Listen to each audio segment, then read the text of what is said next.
a lawful consideration must exist and be tendered to support the note. The jury found that there was no lawful consideration, and I agree. He also poetically added, only God can create something of value out of nothing. And upon this revelation, the court rejected the bank's claim for foreclosure, and Daly kept his home.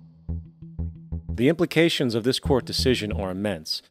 For every time you borrow money from a bank, whether it is a mortgage loan or a credit card charge, the money given to you is not only counterfeit, it is an illegitimate form of consideration, and hence voids the contract to repay, for the bank never had the money as property to begin with.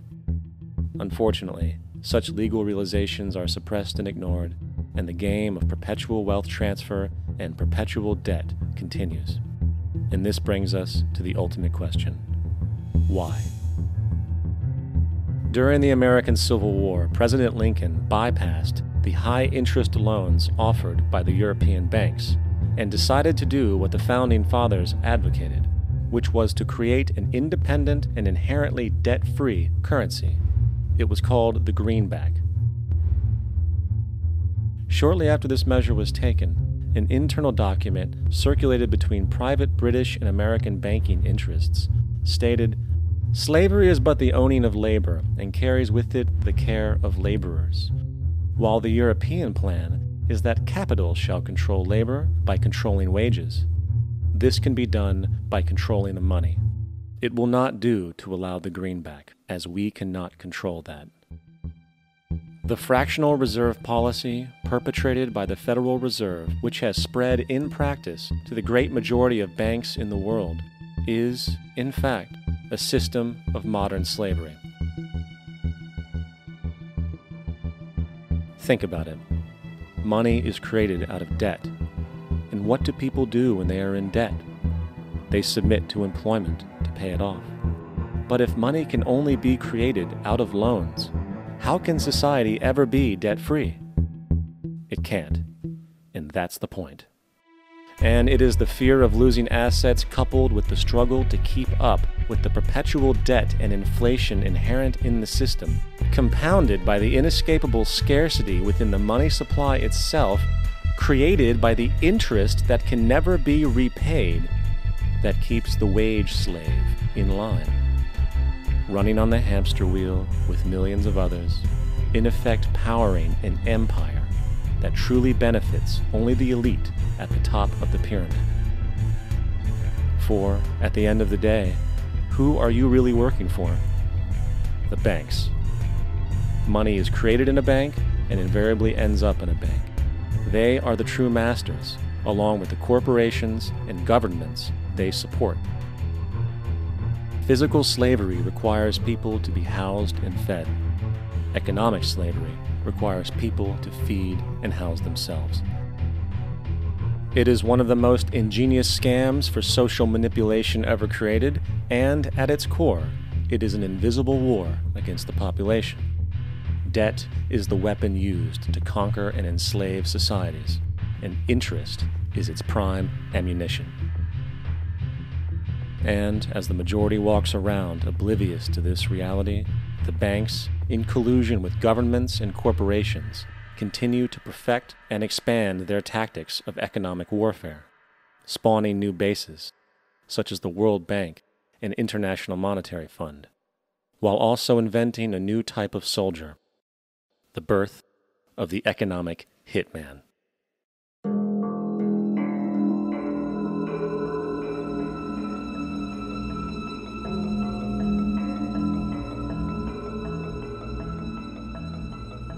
We economic hitmen really have been the ones responsible for creating this first truly global empire. And we work many different ways.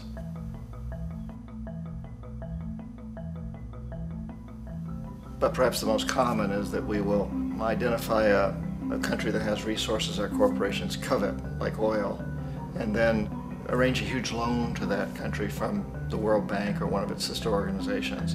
But the money never actually goes to the country. Instead, it goes to our big corporations to build infrastructure projects in that country, power plants, industrial parks, ports, things that benefit a few rich people in that country, in addition to our corporations. but really don't help the majority of the people at all. However, those people, the whole country is left holding a huge debt. It's such a big debt they can't repay it, and that's part of the plan, that they can't repay it. And so at some point, we economic hitmen go back to them and say, listen, you owe us a lot of money, can't pay your debt, so sell your oil real cheap to our oil companies. Allow us to build a military base in your country, or send troops in support of ours to someplace in the world like Iraq, or vote with us on the next UN vote. To have their electric utility company privatized and their water and sewage system privatized and sold to U.S. corporations or other multinational corporations. So there was that whole mushrooming thing, and it's so typical of the way the IMF and the World Bank work, that you put a country in debt, it's such a big debt it can't pay it, and then you offer to refinance that debt and pay even more interest. And you demand this quid pro quo, which you call a conditionality or good governance, which means basically that they've got to sell off their resources, including many of their social services, their utility companies, their school systems sometimes, their penal systems, their insurance systems, to foreign corporations. So it's a double, triple, quadruple whammy. The precedent for economic hitmen really began back in the early 50s when democratically elected Mossadegh, who was elected in Iran, he was considered to be the hope for democracy in the Middle East and around the world. He was Time Magazine's Man of the Year. But one of the things that he'd run on and began to implement was the idea that foreign oil companies needed to pay the Iranian people a lot more for the oil that they were taking out of Iran. The Iranian people should benefit from their own oil. Strange policy. We didn't like that, of course. But we were afraid to do what we normally were doing, which was to send in the military. Instead, we sent in one CIA agent, Kermit Roosevelt, Teddy Roosevelt's relative. And Kermit went in with a few $1 million and was very, very effective and efficient. And in a short amount of time, he managed to get Mossadegh overthrown and brought in the Shah of Iran to replace him, who always was favorable to oil. And it was extremely effective. Mobs overflow Tehran.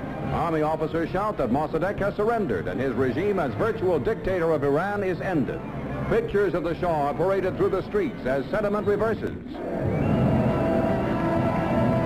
The Shah is welcomed home. So back here in the United States, in Washington, people looked around and said, wow, that was easy and cheap. So this established a whole new way of manipulating countries, of creating empire. The only problem with Roosevelt was that he was a card-carrying CIA agent, and had he been caught, the ramifications could have been pretty serious. So very quickly at that point, the decision was made to use private consultants to channel the money through the World Bank or the IMF or one of the other such agencies, to bring in people like me who worked for private companies, so that if we got caught, there would be no governmental ramifications.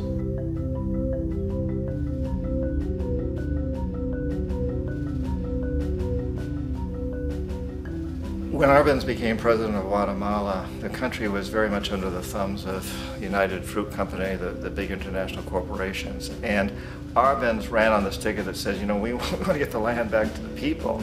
And once he took power, he was implementing policies that would do exactly that, give land rights back to the people. United Fruit didn't like that very much. And so they hired a public relations firm, launched a huge campaign in the United States to convince the United States people, the citizens of the United States, and the press of the United States, and the Congress of the United States, that Arbenz was a Soviet puppet, and that if we allowed him to stay in power, the Soviets would have a foothold in this hemisphere. And that, at that point in time, was a huge fear on everybody's mind, the Red Terror, the Communist terror.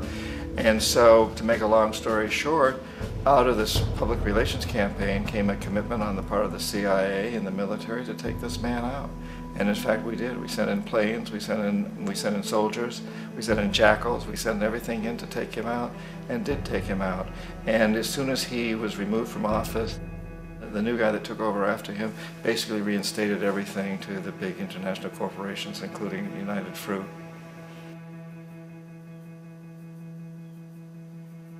Ecuador for many, many years had been ruled by pro-U.S. dictators, often relatively brutal. Then it was decided that they were going to have a truly democratic election. Jaime Roldos ran for office, and his main goal, he said, as president would be to make sure that Ecuador's resources were used to help the people.